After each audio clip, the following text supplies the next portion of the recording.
meilleur moyen bi nga mën a am pour éliminer say doutes nekkul nga bañ a douter non non mooy nga agir nga passer à l'action malgré la présence de ces doutes là te exactement loolu la ñuy ñëw gis ci vidéo bi. ñun ñu bëri dañuy nekk dans l'illusion jàpp que ni am na ay nit yoo xamante ne nii elles sont parfaites ñu bëri si ñun dañoo jàpp que ni am na ay nit yoo xamante ne nii xam nañ exactement ce qu'il va se passer xam nañ exactement li ñu war a def et comment ils vont y arriver. mais désolé de te décevoir parce que loolu noonu ça n'existe pas. te benn mbir bi nga war a xam pour nga éliminer say doutes xam nga mooy lan. personne ne sait ce qu'il fait. su ma jëlee exemple ci Albert Einstein nga xamante ni tey ñu ngi ko considéré comme un génie ñu ngi ko considéré comme l'un des meilleurs scientifiques de tous les temps nan la commencé carrière am par ñu dàq ko école am nan la commencé carrière am par perdre son examen d'entrée polytechnique par ne pas trouver du travail pendant des années toog na des années ñu dàq ko école am amul travail. su ma la joxee beneen exemple ci kii ñuy wax Darwin qui a révolutionné la biologie avec ses travaux sa théorie de l'évolution douté na pendant 21 ans avant muy publier ses premiers travaux 21 ans tu te rends compte. Il a construit sa théorie quand il avait 29 ans et il l'a publié quand il avait 50 ans. Vous imaginez.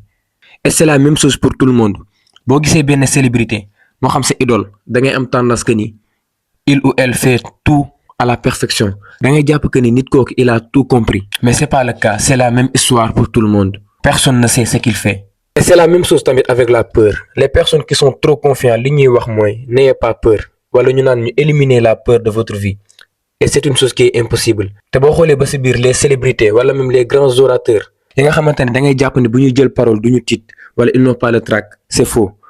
ils ont peur ils ont le trac mais li nga war a xam mooy ils mettent toujours des stratégies des plans pour agir malgré la présence de cette peur. donc tout le monde a des doutes tout le monde a peur tout le monde a le trac. mais xam nga magie bi fan la nekkee nga agir nga passer à l'action malgré la présence de ces ennemis là parce que ce sont des ennemis bien sûr. donc il faut être discipliné être persévérant et agir malgré la présence de ces doutes et de ces peurs. te li ma lay proposer mooy bu dee am nga ay idole demal nga renseigner wu ci seen bibliographie forcément tu vas voir un parcours qui est chaotique incertain et rempli de doutes. donc kenn xamul li muy def ñun ñëpp képp koo gis aussi confiant paraît-il day passer ay journées di douter. ki nga xamante ne nii amul dara moom mu ngi ragal mu ngi douter dund ba dee te du am dara ki nga xamante ne nii am na lépp mu ngi ragal bés ñëw mu perte lépp lu mu am. donc d'après li ma wax nii yëpp benn mbir lañ mën a confirmer mooy àdduna du neex ba ñu xam lépp luy xew on ne sera jamais sûr de rien. te looy gën di jàng looy gën di gëstu tu te rends compte que tu ne sais rien. Albert Einstein moo ko waxoon.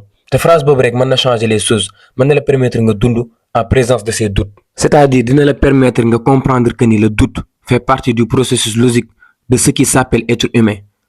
doute ak nit ñoo ànd kenn mënu leen séparer. ça veut dire que nit ki ak lu muy mënti dugg ak nit ki ku mu mënti doon ak niveau bu mu mënti toll projet bu muy mënti dugg forcément il aura des doutes même bu fekkente ni daf koy nëbb. donc le vrai problème qui nous pourrit la vie c'est pas le fait de douter mais c'est plutôt la façon dont on gère le doute c'est de se laisser diriger par les doutes. et donc doute yooyu noonu ñuy douter mën na manifester aussi 4 langages.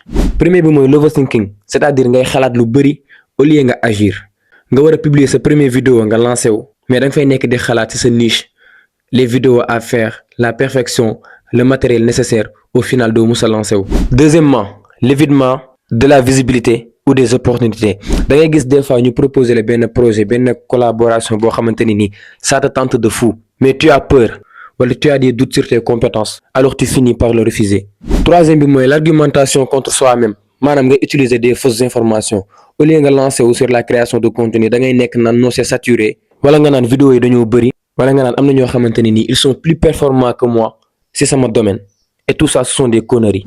quatrième bi mooy le sentiment d'impuissance comme si le changement était impossible mooy nit ki nga xamante ni nii jàpp na ni mënul réussir dara parce qu'il se met dans sa tête qu'il n'est pas discipliné. te 4 langages yu ma ñëw wax fii yëpp am nañ benn point commun mooy lan mooy que ni ñoom ñëpp dañuy bëgg a jaar ci benn chemin boo xamante ni nii c'est différent de l'action c'est-à-dire qu'ils cherchent à éviter le doute et c'est impossible. sauf que l'évitement continue tout simplement de nourrir le doute. Le plus on évite quelque chose le plus on va renforcer la croyance associée à ce qu'on évite. donc plus ngay jàpp ni faire des vidéos ça fait peur plus nga koy éviter et plus muy continuer à faire peur. te nit ñi nga xamante ni duñu def dara duñu passer à l'action boo observer seen schéma de pensée la lay jox j'ai peur donc je doute donc j'agis pas. ragal naa maa ngi douter ci sama bopp donc duma agir damay toog noonu di seetaan. Par contre ñi nga xamante ne dañuy passer à l'action dañuy def dara boo observer seen schéma de pensée lim lay jox mooy j'ai peur donc je doute donc j'agis et je vois les résultats. ragal naa maa ngi duti sam bopp mais loolu lépp terewul que ni damay agir damay passer à l'action pour xool après lu muy joxe. donc fii benn truc bi changé nekkul le fait de douter parce que ñaari cas yëpp ñiy passer à l'action ak ñi dul passer à l'action boo xoolee dañuy douter mais liy changé mooy malgré le doute malgré la présence de cet ennemi ces personnes-là passent à l'action. Donc écoutez bien ces trois pensées. Agir sur ses idées permet de s'apporter des preuves directes de la vraie vie pour confirmer ou non ses croyances. 2. Le doute ne disparaît pas quand tu te sens prêt. Le doute disparaît quand tu agis quand même. 3. Combattre ces doutes demande d'agir courageusement dans la direction de la chose qui compte le plus pour toi. te fii bonne nouvelle bi xam nga mooy lan mooy que ni action bu courageuse boobu noonu soxlawul muy nekk action bu énorme soxlawul muy nekk action bu immense soxlawul muy nekk action boo xamante ni nii maanaam ça te met mal à l'aise.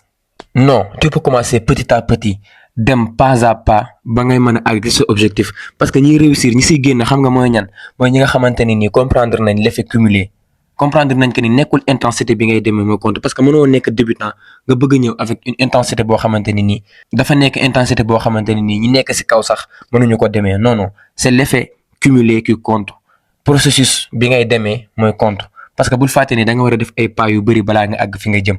te am na phrase bi wax ne li ëpp njëriñ nekkul nga def 4000 coups benn yoon non non li ëpp njëriñ mooy nga def benn coup 4000 fois.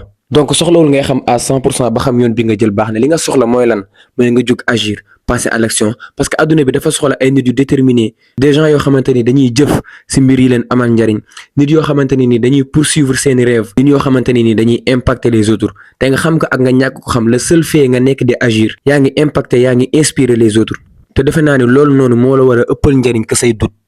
donc le meilleur moyen d'éliminer tes doutes c'est pas de ne plus jamais douter parce qu'au final personne ne sait ce qu'il fait mais c'est d'agir malgré ses doutes et ses incertitudes.